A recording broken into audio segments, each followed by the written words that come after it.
Hi guys. Hopefully everyone's doing well. I am here with Zahra, and she's the happy owner of Eyewear on the go. And we're going to be talking all about your business today. You tell me what you do. Hi, Shanice, and thank you for having me. Yes, I will be happy to tell you what I do. I am an optician. I'm a registered optician in Ontario, and I own Eyewear on the Go. Eyewear on the Go is a little unique. It's a mobile optical shop, so I actually bring the optical shop to your home. So instead of you going to a conventional brick and mortar store, you shop from the comfort of your home.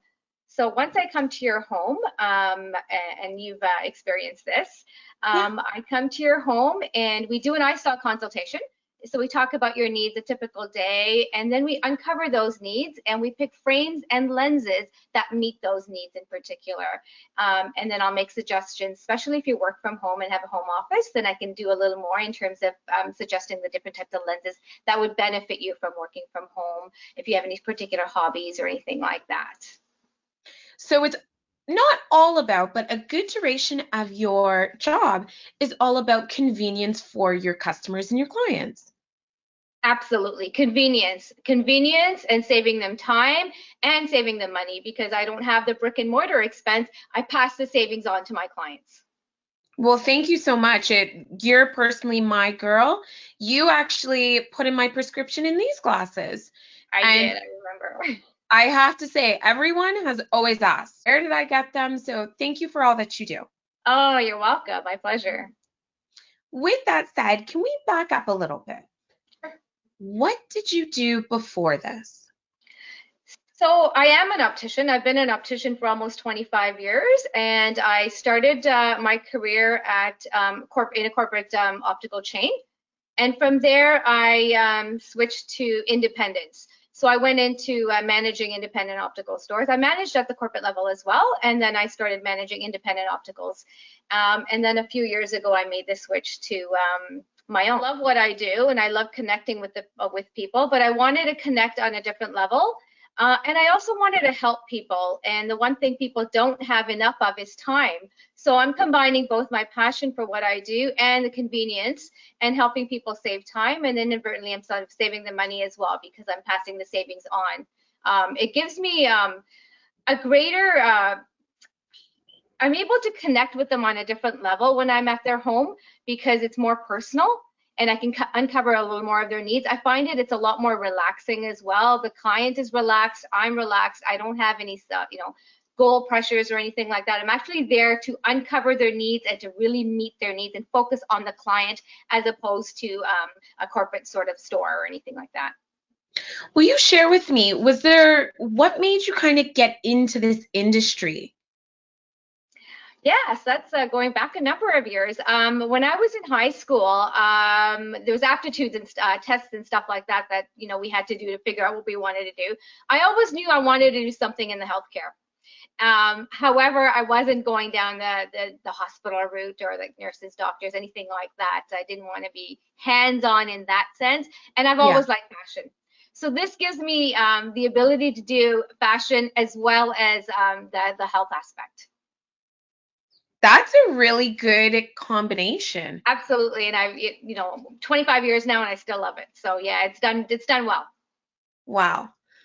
Will you tell me, in this whole pandemic, is there something that people should know about your business or something that people aren't necessarily thinking about that you wish that the masses would know more about?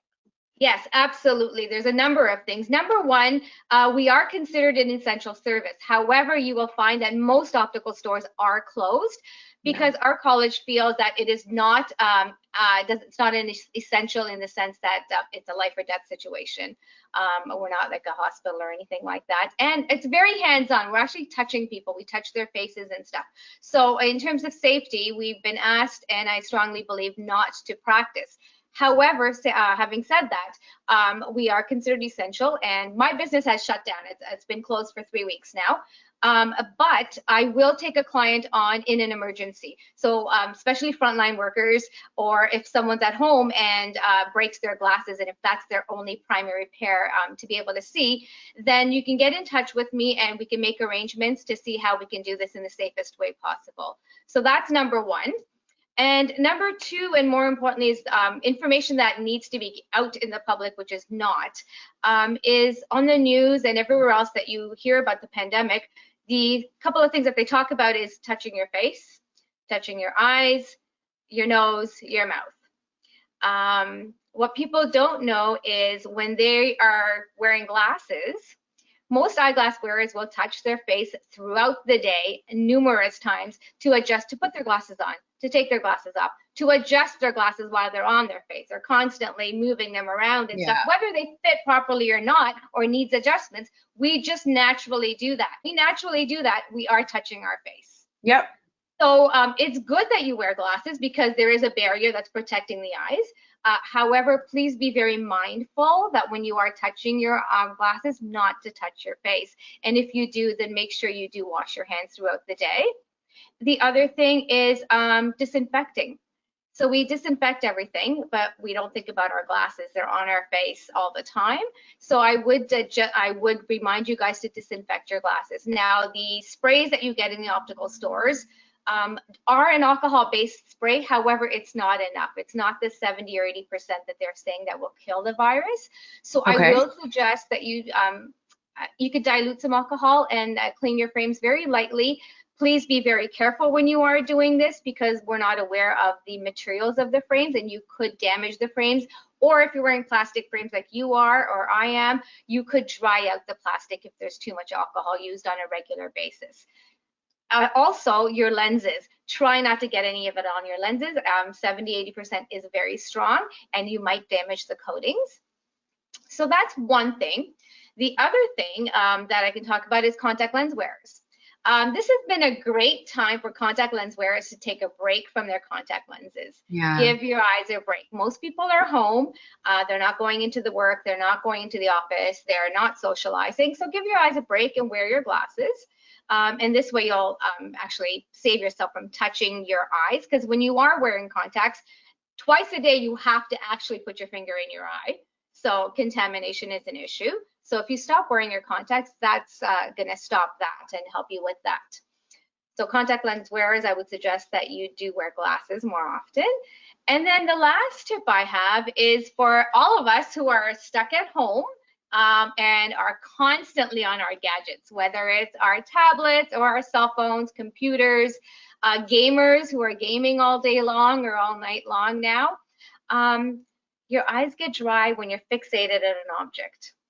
Okay. Because we don't blink often. When you are walking around in your normal everyday, our eyes blink at a certain rate. When we're fixated at an object, whether it's our digital screens or gaming or the television, our eyes tend not to blink and they get dry. So if you notice being in a school or in an office, your eyes tend to get drier, it's because of all of that, and because you're working and looking at a computer, you're not blinking. So my rule of thumb is 20–20–20. So it's really easy to remember.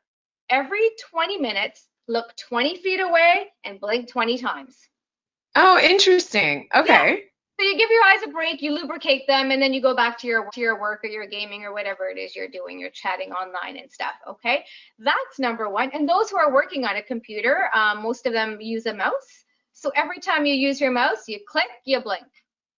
So you just remind yourself, click and blink, click and blink, click and blink, and you'll get your eyes a little more lubricated and hopefully more comfortable. So those are some of the tips that I have to share. I'm available through my website as well as on phone, or send me a message on Instagram if anyone has any particular questions, if they have any questions about COVID and their eyes, health of their eyes, or glasses.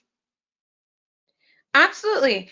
I found your tips to be super informative. I find that there's a lot of health tips out there, COVID or not. Rarely do we hear eye tips. Do you have a bonus eye tip? Just a random one? Just take care of your eyes. And if you don't already have blue light filters on your glasses, then the next time you go, or maybe it's something you should think about, is getting blue light filters put on. Blue light is what comes off all the digital screens, and we do experience digital eye fatigue. It's a phenomenon now. It's very popular, and it's digital eye strain. You'll hear a lot about it on the news and in writing and stuff. And it is true. Your eyes do get strained with all the blue light that we take in. Not only strained from the eyes, but what happens is for those people who are insomniacs or who have trouble sleeping, falling asleep or staying asleep, it's because the blue light that we take in all day long plays havoc with our circadian clock.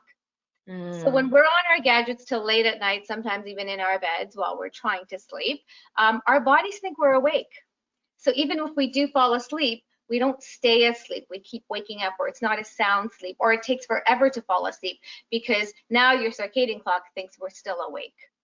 So the blue light filters will help with that. So that's the one thing that I would recommend for everybody. For those who don't wear glasses, we can pick a great frame for you, something that you like, and then we could just do lenses, plain lenses that have no prescription, but will have all the protection that you need. For children as well. Children are on tablets and computers and laptops and everything all day long as well now. Some of them use them for school. So I do recommend children as well. Get their eyes tested, obviously. Children as young as 1 year old can get their eyes tested. So get their eyes tested. If there's no prescription required, we can just do a plain pair of glasses that they can wear when they are on their digital devices. That's really good to know because it makes sense. No one's really exempt from it, but you don't really equate it to, you really could get a pair of glasses with the blue light resistance on it. Yes. That's really good to know. Well, thank you so much for joining us. You're welcome. My pleasure. It was my pleasure. If anyone's looking for glasses or more education or is looking to get a hold of Zahra, please reach out to her. I'll have her contact information just below. But as always like, comment, and share. Thank you.